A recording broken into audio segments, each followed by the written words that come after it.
So now we're on the dashboard, the fly bridge. We're going to look at this fuel gauge. It's off right now and it says fuel main tank. Turn on the key, you'll hear the low oil pressure alarm and watch the gauge move. So it's a little over half, which is about what we were looking at below with the pneumatic gauge.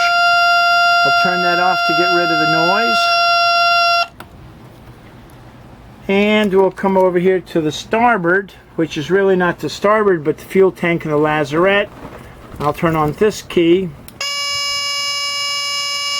And it's about a quarter, which is again mimicking what we saw with the air pneumatic pressure gauge downstairs. And that buzzer is a low oil alarm.